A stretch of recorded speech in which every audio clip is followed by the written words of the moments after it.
Welcome to Women in the Arena podcast, the podcast celebrating women doing extraordinary things in plain sight. I'm your host, Audra Egan, and our mission is to elevate the value, strength, and resilience each woman brings to the world.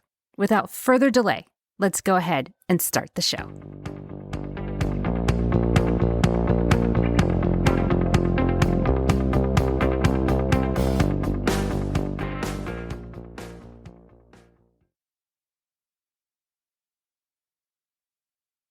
Welcome in, everyone, and thank you for joining me this week. Oh, I have got a treat for you. My guest this week is Kimberly Spencer, and you guys are going to need to sit down for this because her list of accolades is pretty remarkable. First of all, she is a high-performance, high-achieving coach and trainer, and we're going to get into what that means. She is a best-selling author. She is a TEDx speaker. She's the founder of crownyourself.com. She has been featured on Netflix, the CW, ESPN, Chicken Soup for the Soul, NPR, Thrive Global, CNBC, and Forbes.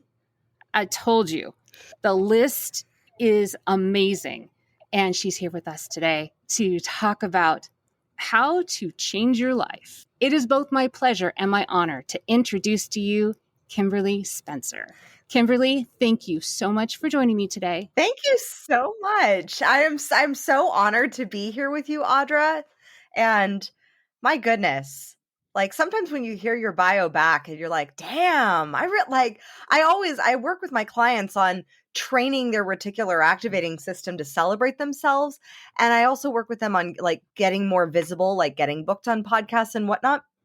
But I think one of the best ways is when you go on podcasts and you hear that list, it's like reminding you of like, oh yeah, like I did do some pretty amazing things and I'm really proud of that. Not in like a boastful or prideful way, but more in like so often we as women especially can put our accolades down because we've been told to like be humble and like let's put ourselves into this nice little box and not brag about ourselves because we don't want to be braggadocious.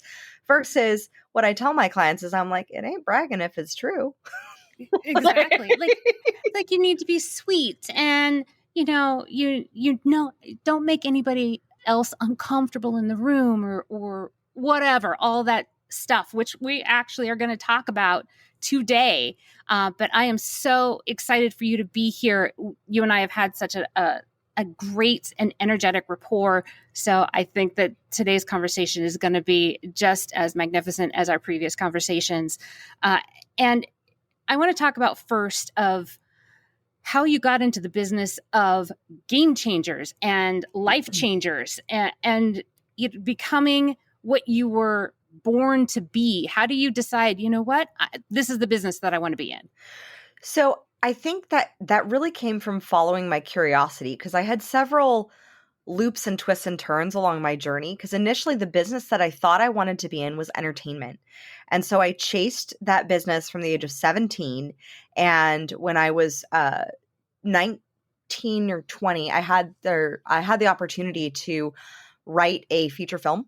And I thought, this is my dream. This is like going to happen. Well, it takes a while for it to come out. And so 3 years later, it came out and I realized at the premiere, because meanwhile I had started teaching Pilates and had started my own private Pilates studio because I needed a bridge job and because I found I wanted something that had a schedule that could be adaptable around meetings and whatnot in Hollywood. And I love teaching and I love leadership and I love the physical fitness aspect.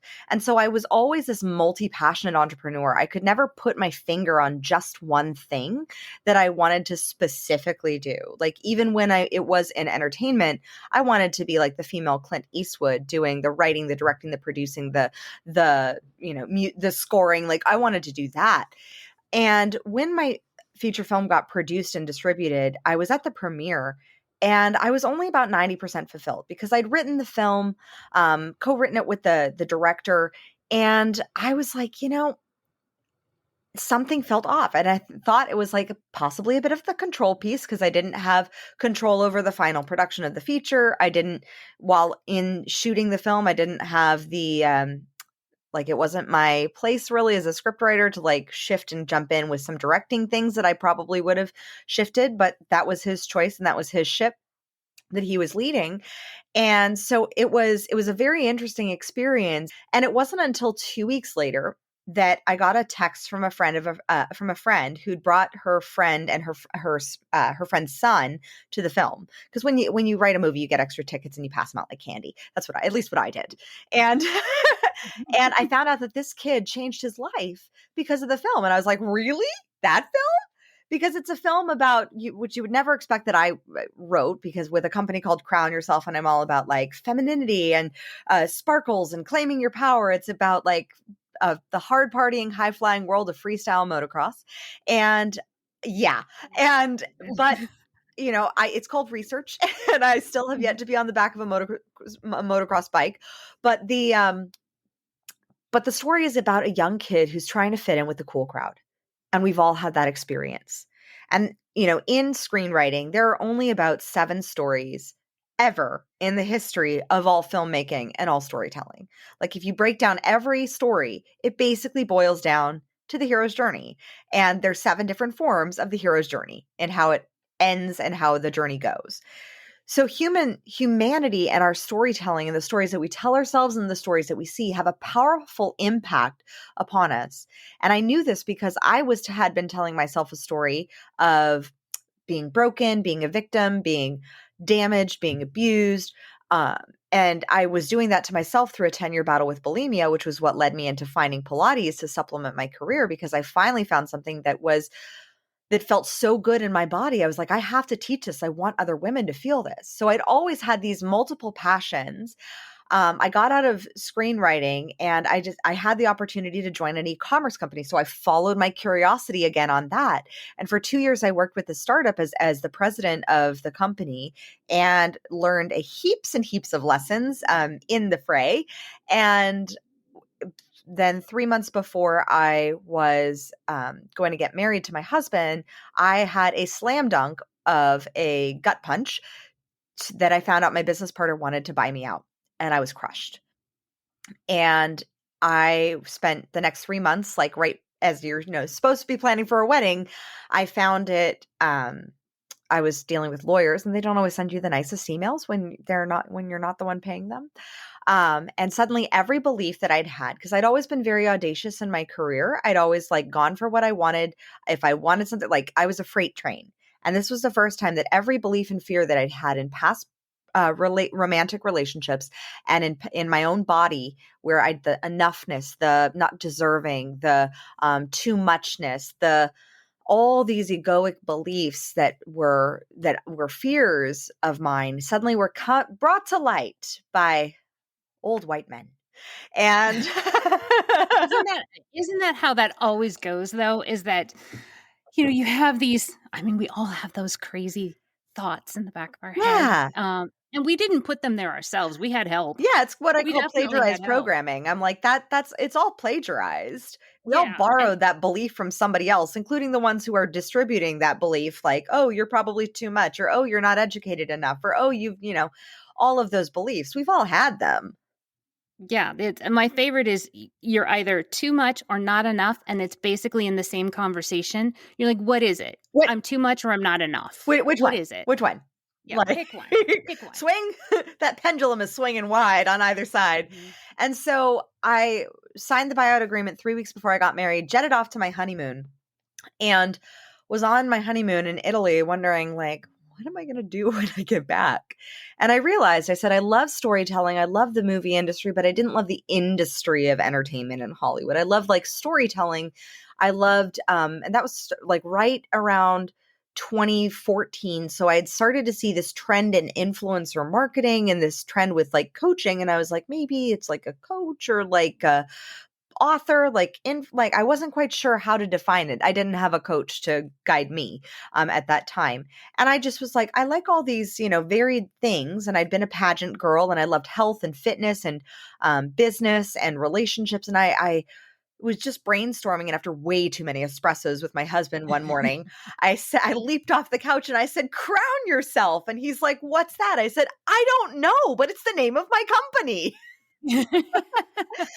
And so I immediately went to work at what I call productive procrastination, which I was doing all the safe things in building a business, designing a logo, buying filming equipment, um, doing all the website building, hiring a graphic designer, all these like nice fun things, except making sales. And so for a year and a half, I realized I doubted myself so much that I went back. I didn't even trust the fact that I'd owned a Pilates studio for the past like 5 years. And I thought, well, I'm not even making enough money there.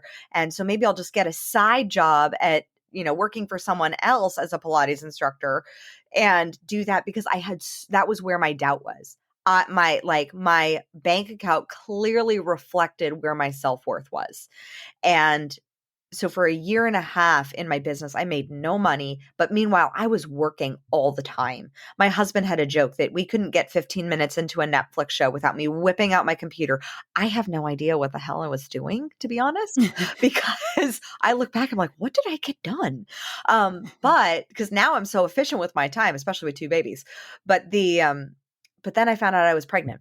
And in 2016, I realized that the person of who I had become in that year and a half of productive procrastination, I'd become blaming my former business partner, complaining about life, money, business, all the things, and feeling really ashamed of where I was, feeling like an imposter for trying to put myself out there. And would do like branding photo shoots that I would be like all in sparkles and like crown yourself and wear your crowns. And meanwhile, I was suffering in shame. And that was when I immediately said, I was like, when I found out I was pregnant, I was like, this woman who I am today is not the one who I want to raise my children. And So I want to stop you yeah, there for a minute and tell me, what do you mean that you were suffering in shame? What shame was that? Because I think that that's significant, because I'm hoping that this is resonating with somebody out yeah, there. yeah. So the shame was I felt like a failure. I felt like I'd lost something that I'd spent 2 years growing. I felt like I had so much possibility. Like when the bomb was dropped of that my business partner wanted to buy me out, I had just pitched it to the first round of Shark Tank. We'd gotten it up on, gotten our product featured in New York Times Square on the like giant billboards. We were speaking to angel investors and venture capital funds. Like we were right on the cusp, and we were launching a crowdfunding campaign. And so I was like, okay, the tide is turning for this business. And I was so excited. And then suddenly it was like that tide turned into a freaking tsunami, and it crushed me. Like I was devastated. And the problem is that in the past, I'd attached so much of my identity to my businesses, especially something that I was putting my heart and soul into. Never really with Pilates, because that was always something that was supposed to be a side hustle. It was never supposed to be the main thing. So I just naturally, like, because I didn't care, I was very good at it. Like I cared about my clients, I cared about delivering them results, but I didn't really care about growing it as a business. It was like, yay, I'm making money, and yay, I get clients out of the blue all the time, always referrals. But like my soul was never fully into it. And what I've seen so often is, having coached high achievers for the past 5 years, is when they shift into having that soul-based business, that business that personally deeply means something, that is when the deepest parts of themselves get reflected into what their business is. And my reflection of from where my business was back in 2016 was a reflection completely of my own self-worth, of that it looked nice on the outside. It looked like a lot of achievements, but on the inside, in actual reality, it wasn't. Like, it was a really sparkly turd. and and that It was was a hobby at that point. It was yeah. a sparkly hobby. Yeah, and it was lovely had I actually allowed the clarity to claim it as a hobby. But when we're like, "Oh, this is a business that I'm building," versus this is a hobby that I have, this is a fun idea. Like I remember them, oh my gosh, I remember the moment I had business cards made up, and one of my private Pilates clients was a very big director of photography in Hollywood. And I was like, oh, these are my new business cards. And I was so proud. And they said CEO on them. And he looks at it, he goes, CEO of what? And I was like, ah, I felt so exposed. And I was like, it hit, and that truth hurt, because I was like, you're absolutely right. And because I have seen so many solopreneurs say that they are like the CEO. And I'm like, there is a big difference because I have coached them, worked with them, masterminded with them between the CEO of a company with 500 employees and the CEO of one. Meaning you. Yes. Like there's a Yes. very big difference in how the thinking is and how the tactics are and how the strategies are and how you operate on a day-to-day basis. And so when I had that reflection back to me and I was like, oh, you're right. I'm really not living into this truth of claiming my own power. And when I found out I was pregnant, I said, that's enough. I said, that's it. Like I knew it was a mindset piece. I knew it was very similar to the recovery that I had with bulimia. Um, but I also knew that I had a 9-month deadline. And so enrolled in a program to get certified in NLP, timeline therapy, and hypnosis to work deeply on the subconscious mind. I knew it was a subconscious mindset problem. I just didn't know or feel like I had the time to figure it out on my own. And I hired a coach. And that coach was a game changer for me. And she helped me really see where these past traumas and past decision making strategies that I'd had were really playing into the business. And like I tell my clients, it's not new level, new devil. It's like new level, same devil, just in a different form. So the same devil were those devils of not enoughness, of those devils of not believing I deserve to be successful, those devils of just like when you go on a diet and you want to lose weight and then you do and you have that success and then you gain it back. Like that was what my relationship was with what felt like with success, where I'd get the awards, get the accolades, get the promotion, get the thing, like have the big ta-da, and then back to square one. And it felt like this constant fluctuating. And I hated it. And what I realized is I said, I really want to support transformation because I'm not about like, let's just, change your habits and you got to be more accountable because ultimately, especially working with high achievers, accountability is not their problem. Like it's an identity thing that's a problem. It's a deep-seated belief of, oh, this is what I should be doing. This is what I've been told I'm supposed to be doing. This is what I got an education to be doing, and yet it's not filling your soul. So let's stop there and let's peel back some layers Yeah. because you just said some pretty heavy stuff. I don't know if anybody picked that up, but let me tell you what I picked up. And just in case anybody was wondering, I am a type A personality. I think I've said that more than once. I'm admitting that I'm a type A Right personality. I'm always there. been always always been a high achiever. And I'm always my own worst critic. Always. I always have that tape in the back of my head going, it's not enough, it's not enough, it's not good enough, which is why I am a high performing individual, because it is that force that forces me to continue to push because I have that tape in the back of my head going, it's not enough, it's not enough, it's not enough. Everybody thinks that type A personality, high performing individuals perform at that level because all they want to do is win. That's a little bit true. It's mostly because there's a tape in the back of their head that's saying whatever you're doing is never enough. It's not good enough. And it sits deep in your soul. And that's what pushes these high performing individuals, myself included. And what I think is amazing is that you recognize that within yourself. So you became your first client. I did. I became my first case study, that's for sure. But that's how I also did Pilates as well, is I was the first case study for the process that I put my clients through. And once I realized that, oh, this process works, like it really works, then I can lead from a place of authenticity and truth, because I'm not coming at it from like, I know it all. I'm coming at it from like, I've been where you are, and I know that where you are sucks, and it feels so sucky to constantly feel like you're not good enough, not deserving of your accolades, not worthy. It sucks.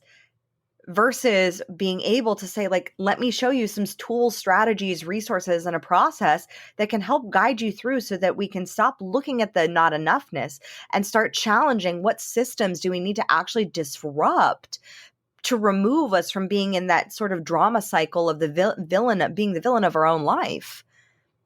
Well, let's start with the systems Mm-hmm. that are put in place right now that we all live in that are designed to keep us there. So what systems that are there that we live with every single day that we don't even pay attention to, that are perpetuating this tape inside your head? So it really comes down to looking at what you're exposed to. So, for example, you look at someone like Sarah Blakely, and it's very well known that her father trained her from a very, very early age to look at failure as a key to success. Every day when she got home, her father would ask, "What did you fail at today?" That is a system where our educational system has trained us to see that failure means you get an F. Failure, so it's outcome based, not process based. So our system has trained us to basically exploit outcomes and be outcome oriented rather than innovation oriented. So we're not able to think of new ways to do things because that is frowned upon. If you think of, oh, I want to, maybe approach it this way. Nope, that's wrong. That's an F, that's a D, that's a C. And especially for the high achievers, straight A's, type A's, of like, I'm going to get all the A's, buying into that traditional educational program is challenging. And it's a system that I do believe is ripe for disruption. I believe the past 2 years definitely disrupted it a bit, with parents, seeing the growth of their children, and some seeing the progress and some seeing the lack of progress. But looking at, like, how is our education system as it is has trained us to think of what to think, not how to think. And so that's one system.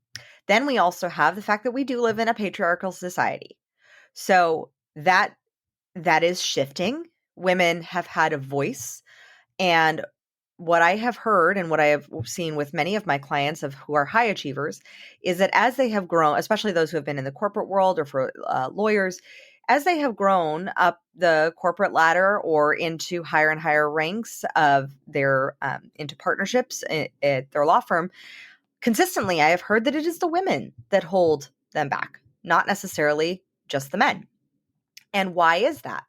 Well, my hypothesis is that we as women had to fight to get the vote only recently. Like, it's been like just over 100 years.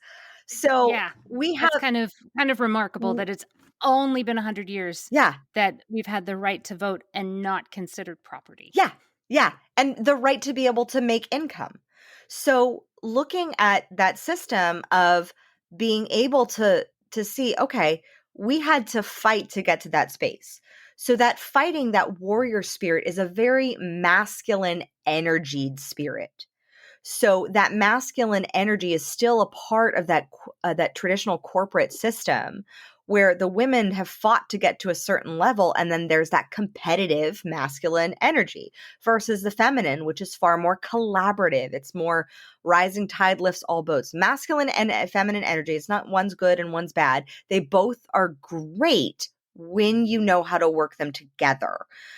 But if we as women swing the pendulum, we're not helping the system if we're not helping each other rise. And that's why I love podcasts like yours, Audra, where you are focused on helping women rise together. Because one of my favorite quotes is that a rising tide lifts all boats. Didn't even mean for that to Yes. rhyme. Yes. And so that's a system that, looking at, okay, we played into the system to get the vote, to get pay. We're still working on the equal pay, but to get the quote and get up there with our with being able to be CEOs, being able to run multi-billion-dollar companies and whatnot. But there's still the fact that only 2% of female-owned businesses ever make it to $1 million, and that's a problem. I see that as That's pathetic. that's pathetic. That is And I think that awful. also is that plays a huge piece into women's belief systems, into what we've been taught to tone it down, We deserve, and also the parenting belief systems that we grew up with. Like it really looking at what were the things that you learned. Did you learn that children are better seen and not heard? That could be for boys and girls. But did you know to like, just shut your mouth and just listen and be like, did your, no offense to your parents, but did they train you like a dog that like you had no voice and that, just shut up and do what they said? Like that is programming. And that's something that we need to explore within ourselves because, like I tell all my clients, and I've worked with many clients who have had all different forms of childhood trauma. I personally experienced every form of abuse because I had an addict for a father, and he was amazing when he was sober, and he was awful when he was on alcohol. And that experience trained me to do the work that I do with my clients. But you are not responsible for the trauma. You are responsible for your healing. That is, wow, that is significant that I am going to write down and probably make a slide out of it if you want to know the truth. But what you just said about all of those subliminal messages, about the education system, about your parenting style, about corporate America, it reminded me of an experience that my daughter had in third grade. We have taught both of our children, we have one of each.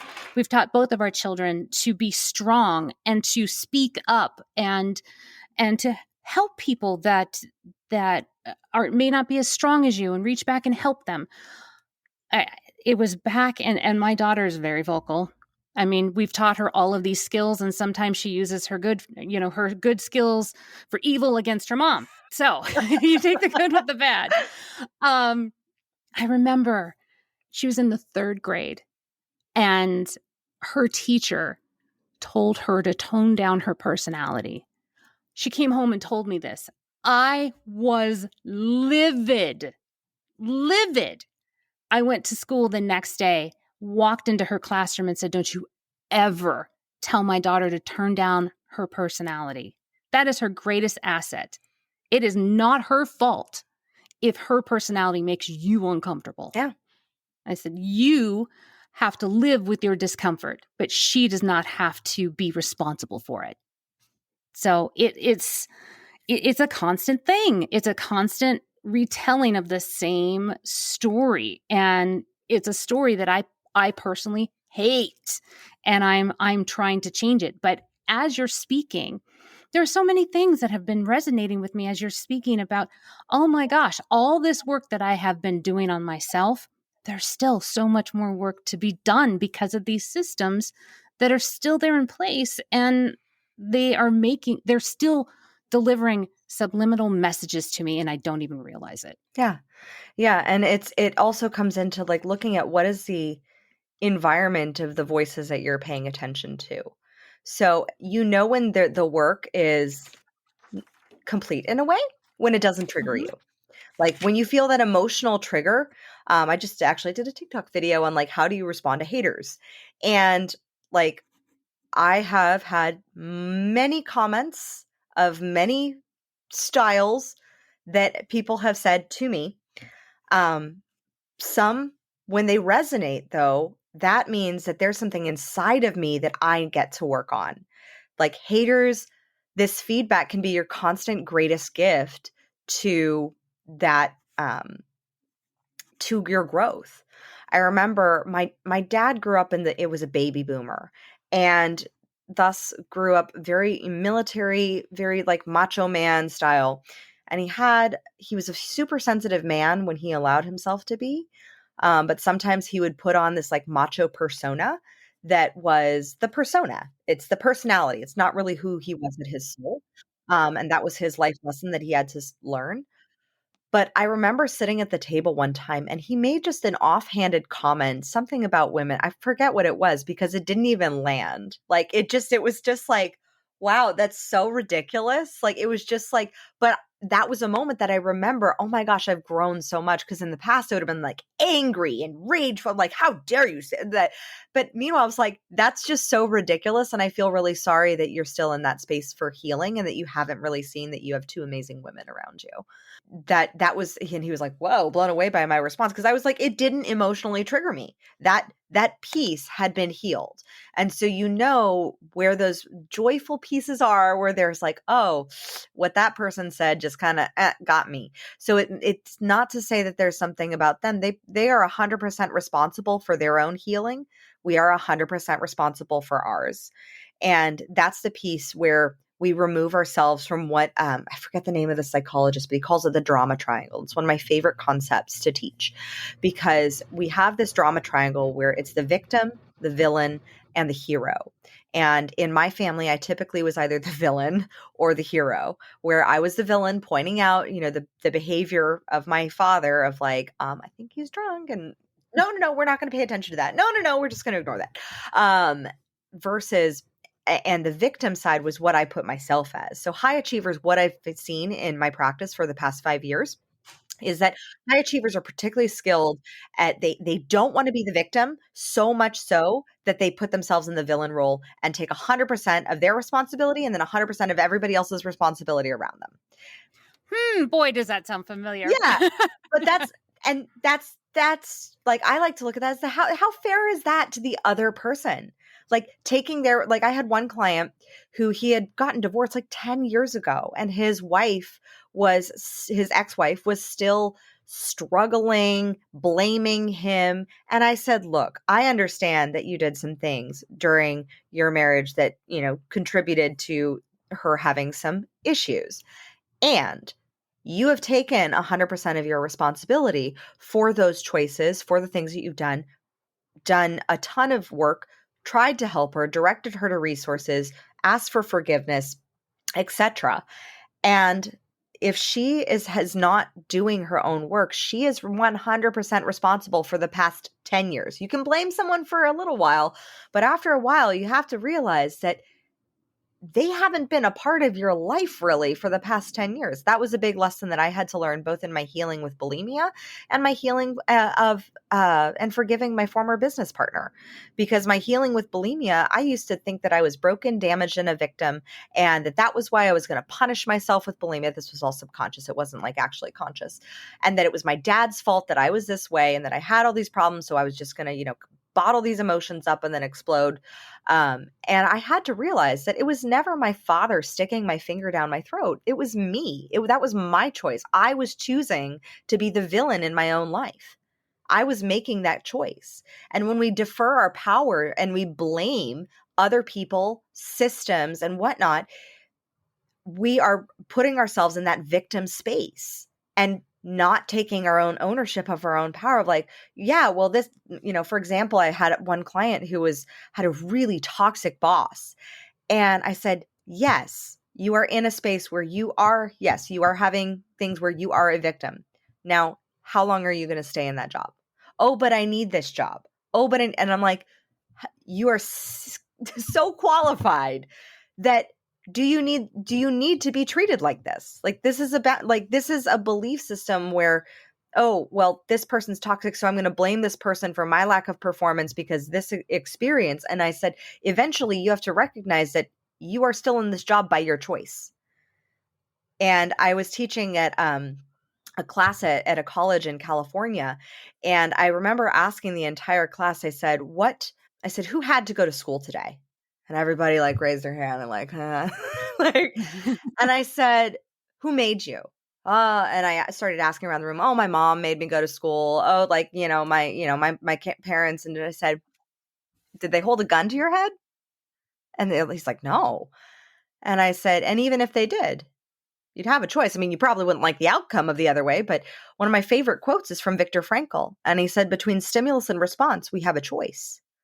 So we have a choice, which puts us in the place of our power. Our choice is in our power is in our power to choose. And we can choose our response in any situation. Now, we may not always, Viktor Frankl, Holocaust survivor, Auschwitz camp, sometimes you may not like the alternative choice of what is available to you. But still, he found that no matter what, we always have a choice as to how we choose to behave, how we choose to respond in any situation. And our response is where our power is. And so when we choose to respond with blaming someone else, then that keeps us in the victim seat and prevents us from actually change, because then we're at the effect of someone else. And then with blame, the thing about blame is that when we're blaming someone else, then that defers all our power to them, which means they get all our results too, even the good ones. Wow. Because that actually reminds me of a quote that I have heard Yeah. and actually changed my life when it was when you blame and you harbor anger, it's like drinking poison and hoping the other person dies. Yep. And Yeah. I heard that quote and went, "Oh my God, that makes so much sense." And that from that point, it changed my life in regards to anger and healing and forgiveness, and that the power of forgiveness is actually yours as opposed to giving it away, which was a remarkable mindset change for myself. And you're saying the same thing as you keep yourself in this blame situation. You're keeping yourself in the systems that were built to hold you To there. keep you there, yeah. So you're So staying in a low vibration of shame, blame, guilt, anger, and frustration versus making the conscious choice of like, you know what? I don't like my boss and I don't like my job. I am choosing to show up. Even just by changing it to a conscious choice, you claim your power. And so when I recognized that I no longer was going to be like, oh, this impulse, this, impulse to purge back when I was bulimic, or this impulse to blame my former business partner for where my business was, I said, I am choosing to blame him. Oh, okay. I'm choosing then to not make money, or I'm choosing to stick my finger down my throat.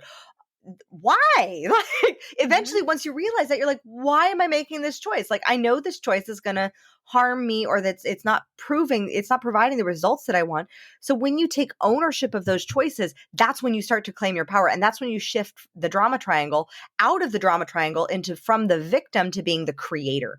And then you become the creator of your circumstances. Well, then there's the other piece of the drama triangle, especially for us high achievers who like to blame us, like where we don't want to blame everyone else, but we are really skilled at blaming ourselves. Like Oh yeah, we're going to take all the all responsibility. of it. Even if you don't own it, Yeah.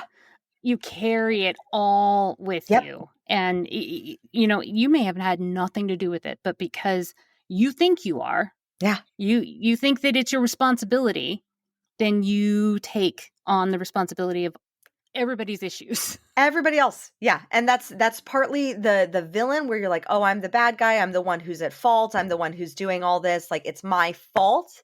And that space, that way of thinking, it creates so much disruption in the body, for one, because the mind body connection is real.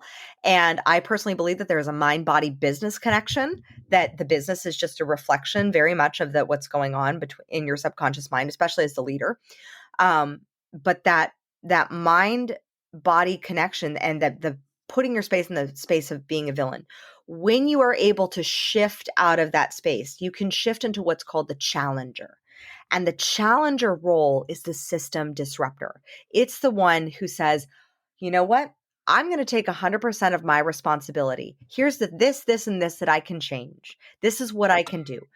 And this is what you get to take responsibility for. And if you're not going to take responsibility, then here's this, and this that needs to change within the entire ecosystem of what we've created. And they're the disruptor. They are the beautiful disruptor that comes, and then the creator is able to come in and create through the space that's made from the destruction of whatever system needs to topple and crumble. And then the third, That's amazing. That is hopeful. yeah. That is something that is like you can see it. It's a guiding light. And we can only do that when we claim 100% of our power, but no more. No more than somebody else's. And when you can claim that space, you're no longer, you can be the victim of the experience, but that doesn't mean that you have to carry a victim mindset. That's a big deal. That's a huge deal. I wonder how many of us unconsciously carry a victim mindset just by simply being female. Yeah. Many of You know, us do. yeah, I mean, because we are constantly on the lookout of when we're walking alone or traveling by ourselves or that kind of thing. We're constantly aware of our surroundings because of the possibility of being a victim. Mm-hmm. So I think that that's interesting that you said that, is that you can shift your mindset. You can be aware, but you don't have to have a victim mindset. Yeah. That's And that's a powerful. victim mindset really comes down to everything is happening to me. Everything, you're at the effect of everything. You're Mhm. not the cause, you're not the creator, you're at the effect of everything versus how is everything happening for me? So when your clients come to you, it sounds like one of the first things you do is work on their mindset and their unconscious thoughts and centering them in what is really true. And it sounds like you have done an awful lot of research, and that's a lot of what is the foundation of helping them transform into where they really want to be rather than where they are. Yeah. And especially in that role of like the martyr, that's typically like the hero role, which is the last piece of the drama triangle. And the hero role is the enabler, where you're constantly enabling other people, where you come to the rescue of someone. I was that person for my dad. I was the one who staged his intervention. So I was constantly being that dancing in that hero role when instead, especially in this past year before he died, I shifted into what the evolution is the coach. And the coach is empowering, but you get to let them make their own decisions. I love coaching and being able to coach from that. You, I am so done with the codependent coaching model that I see happening in my industry, which bothers me because I tell my clients, I'm like, I want to put myself out of a job. So typically I work with my clients for 3 months or 12 months for a period, and then they totally quantum leap up level. Like one of my clients just did her biggest launch ever, almost $200,000 in a month, and which was double what her largest launch was before. And so they work with me for like a year, and then they go off and sustain that level of like what it means to sustain the new habits, the new systems, new processes, the new ways of being on that new identity level. And then when they're ready to up level again, they come back in like 6 months, 9 months, a year, and circle back. But I don't want to be like that. No offense to therapists. I think that therapists are great in many ways, but I think if you've been seeing the same therapist for 20 years and haven't every week and haven't seen significant progress, then I would look at the relationship that you have and the model of what that's following. Yeah, because that's keeping you in the same spot. Yeah. And that now becomes a codependent relationship. And you're both getting something out of it. It's just not growth. Yeah. And like codependency is such a constant thing in any relationship, because everything in life is a relationship. We have a relationship with our jobs, we have a relationship with our kids, we have a relationship with our money, we have a relationship with our businesses, we have a relationship with our audience. We constantly are in this dance of a relationship. And when you are in that codependent relationship, it's preventing that growth from on either side. The topic that we have today is just, we could talk for hours about this. And this is just simply scratching the surface. And I know that there are women out there that something is triggering with them and they're going, oh, okay, maybe I need to consider that. Now, not everybody can afford coaching, Mhm. but everybody can afford to invest in themselves. So, what would you say to the audience members that their a light bulb went off? Where should they start to try and transform their mindset? So, a great exercise that I do, and one of the hardest questions that I ask anyone, you're going to hear it and you're going to be like, oh my gosh, that's that question is what do you want? Because immediately, most people answer it with everything that they don't want. And I say, great. So, start making a list of everything you don't want. Everything. That list, when you ask yourself the question of what do I want, make a list of all the questions of all the things that you don't want.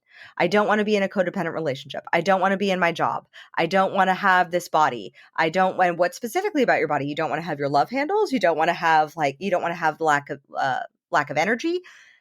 Make the whole column. Whole column, it can be a whole page. And then on the other page, just look at the list and what is the opposite. And what is it like? So I don't want to I don't want to look like this body that I am today, or I don't want to have these love handles. Well, what is the opposite of that? Well, I want to look trim and fit and strong. I don't want this job. I want to be an entrepreneur. I don't want to not be heard. That's a big one. I want to be heard. So looking at that, because your subconscious mind responds to direct commands. And so when it's constantly hearing these, like, I don't want to be this, playing not to lose is very different than playing to win. And so let's train your subconscious mind to play to win.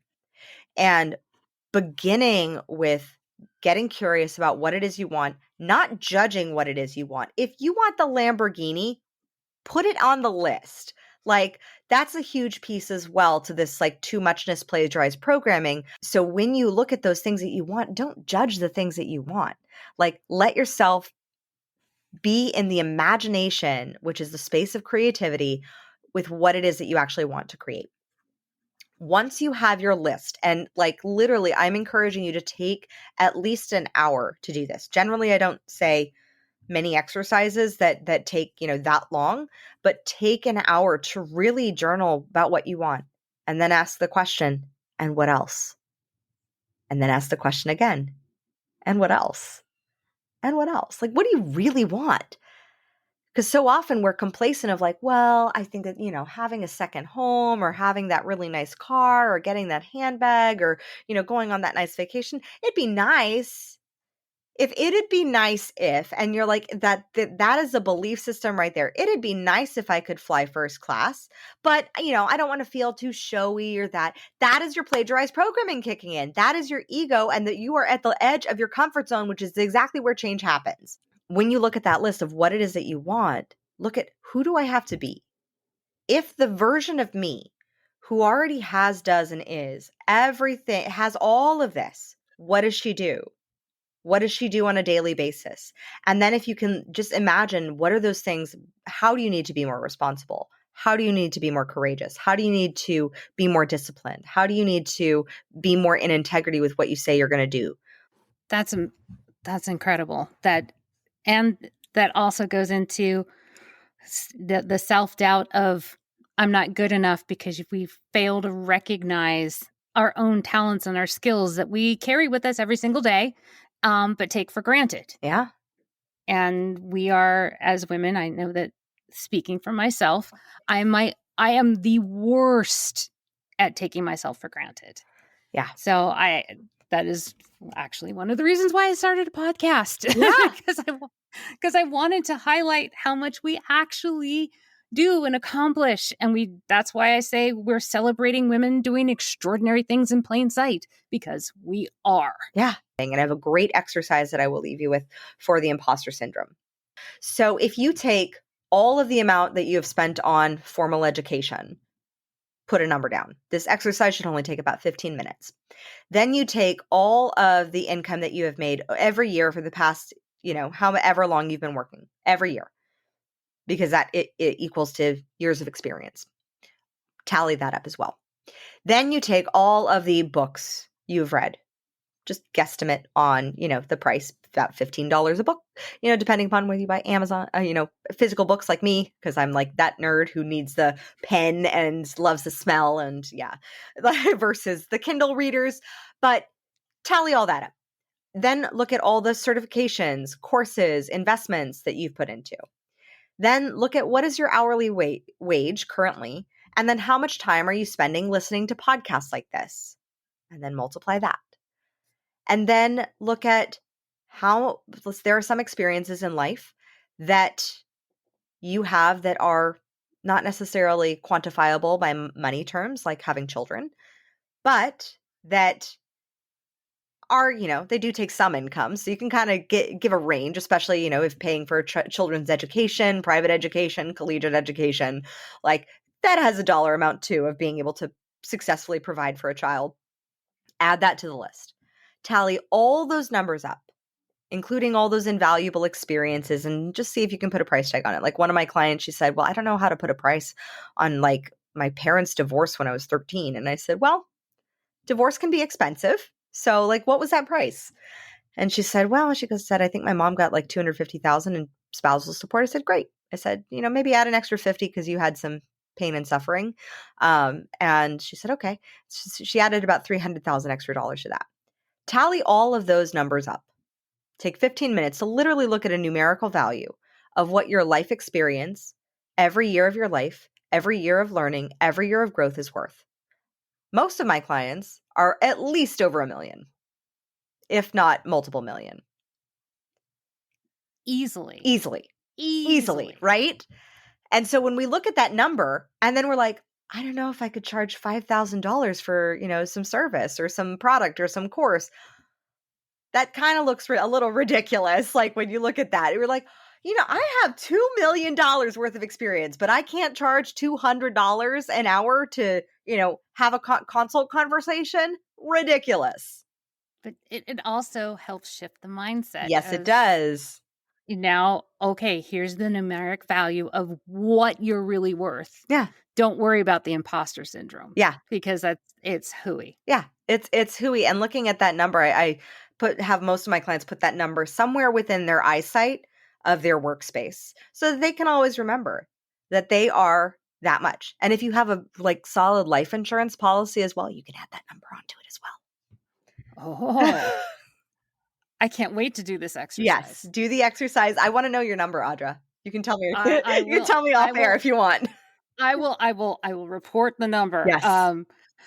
Oh my, Kimberly, first of all, thank you for spending your time with us and for sharing with us your experiences, being vulnerable with your own personal experiences, but then also meeting us where we're all at and saying you get where many of us are right now, and that there's a path and there's a direction to get yourself out of it. So I am so appreciative of you giving us of your time, of yourself, and of your expertise. It is invaluable. So thank you for being here. Thank you so much, Audra, for having me. It has been a pleasure chatting with you and getting to know you over our phone calls. And I'm so excited for those who have been touched or experienced this podcast and who are doing the exercises to make some change.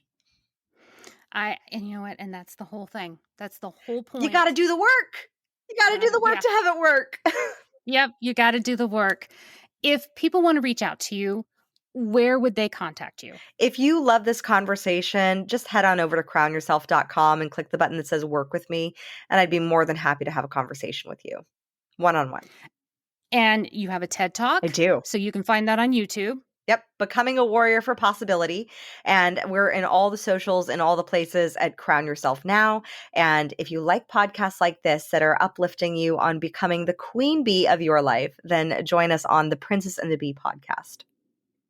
And I encourage you all to go and watch her TED Talk. It's amazing. Go and listen to her podcast because she has some fascinating guests, and reach out to her. She's just an amazing, lovely woman and one that you definitely want in your corner. So I want to once again thank you for being here, and I would love to have you back. I would love to be back. Yes, absolutely.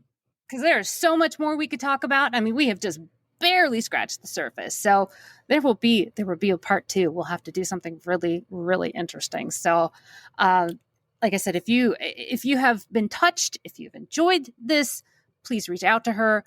I am very interested in what your feedback is. So let me know on what you'd like part 2 to be with Kimberly and I, and we will do our best to satisfy that. Again, I want to say thank you to all of you for being here, spending your time with me. And I cannot wait to hear your thoughts on this very interesting topic. So thank you again, and we'll see you again next time. And this is just the beginning.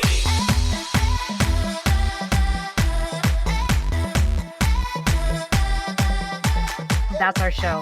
I am so grateful for each and every one of you and your unwavering support and your continued belief in this movement that has become much bigger than me, much bigger than just a podcast. It has become this forward momentum that we are all doing together.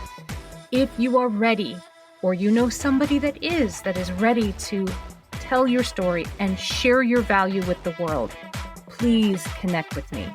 You can reach me at audra@womeninthearena.net. I am so honored and thankful that you will share your story with me, and I'll make sure that it is well taken care of. I will never stop thanking each and every one of you, and I cannot wait to talk to you again next week as we share another woman's story and we celebrate her doing extraordinary things in plain sight. We'll see you next time.